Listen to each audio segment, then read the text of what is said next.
Well, thank you. It's great to be here this evening. I really appreciate you taking the time to come and have a dialogue with me, because you're my customer. And I think it's important for us to talk about the things going on. And before I do that, I thought I'd mention that many of you probably don't know that actually Marquette holds a special place in my heart with respect to my very brief political career, because I've not been a career politician. I guess when you're governor, it's hard to avoid that title to some degree. But I thought I'd mention a couple things you may not recollect, because it shows to where how far we've come in a very short time period. If you go back to the spring of 2009, before I became an announced candidate, actually I started a listening tour across Michigan. And the very first stop on my listening tour was here in Marquette.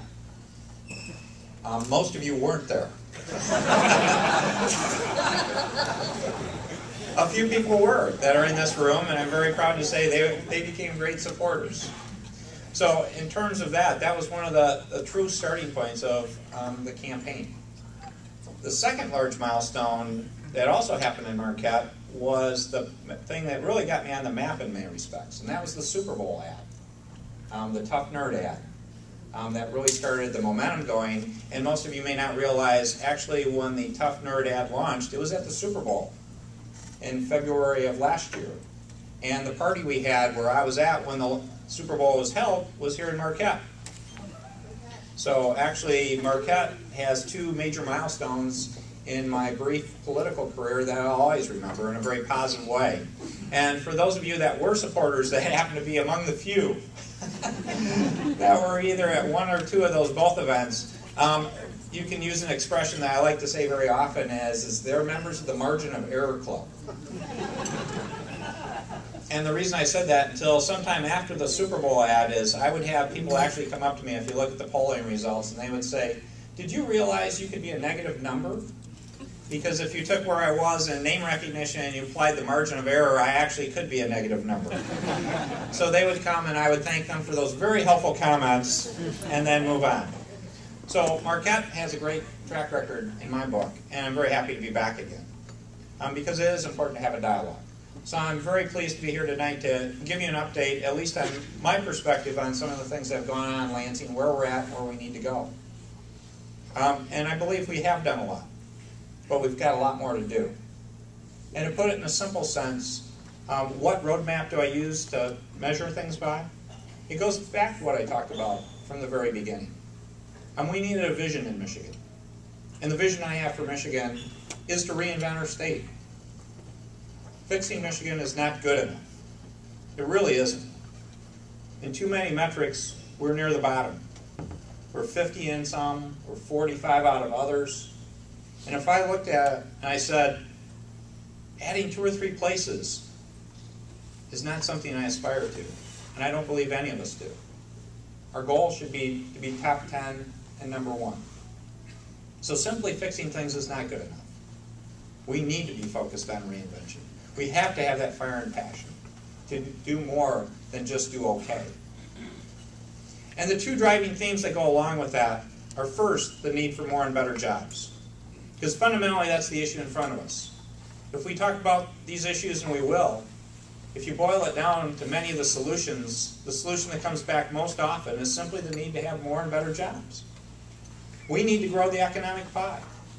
We've been in a state for far too long, we've had a shrinking pie, and we have spent far too much time fighting with ourselves about who wins and loses over a shrinking pie. When if you look at the ultimate solution, the solution is to grow the pie, to win together. The second driving force to go with more and better jobs, and I heard this from all corners of Michigan, is the need to keep our kids here. And that's a concern for all of us, whether we have kids or not. So if we look around, we see these young people, and we've seen far too many of them leave our state. I'm a father of 3.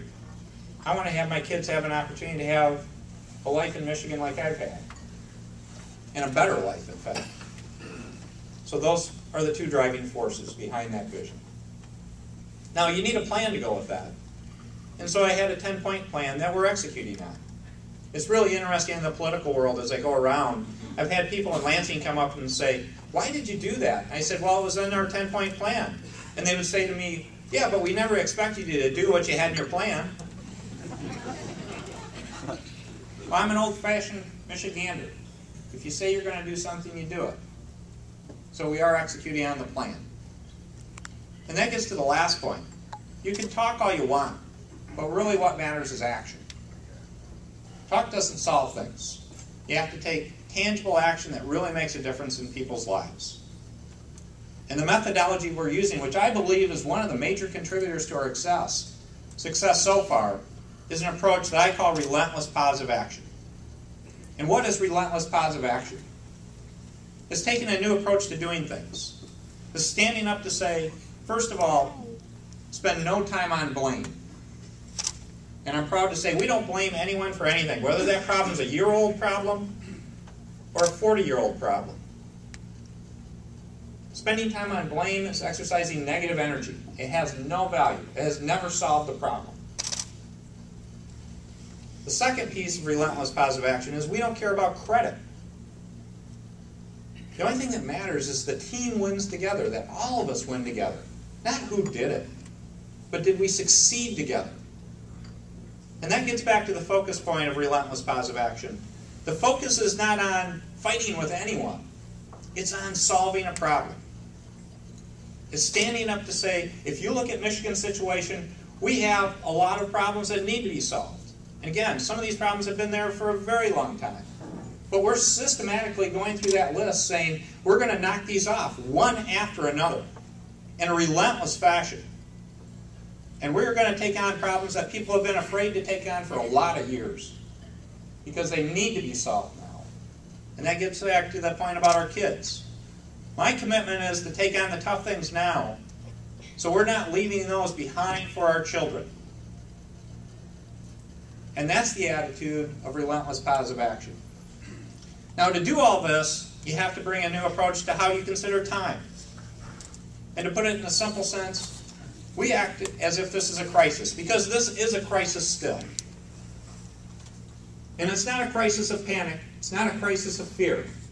It's a crisis of determination. To say it's about time that we stand up and do something about these issues. So the phrase we use in our administration, we work in dog years. 7 years to 1.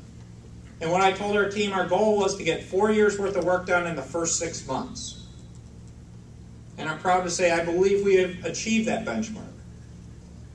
And we did it not as governor, not as the executive branch, but as a broader team of Michiganders bringing relentless positive action to solve problems together. And that's where I have to compliment the legislators. And Tom Casperson's here. Tom, hold up your hand. Tom's done a great job.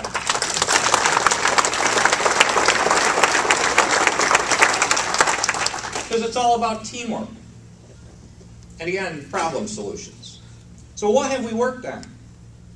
Well, when I showed up and did the State of the State, the first thing I wanted to get across is, let's measure how we're doing. And let's be held accountable in a transparent fashion. So that's where you heard about the concept of dashboards. Brought that from the business world. Because in the business world, that's what we do in everything we do, is we put up dashboards to say, how are we doing? So I said, here are a set of metrics. Unemployment, labor growth, all those different kinds of metrics to say, for each year in office, when I do the State of the State, I'm going to stand up and give you that report card so you can judge and measure how I perform and hold me accountable. That's an attitude we need to bring to all of government.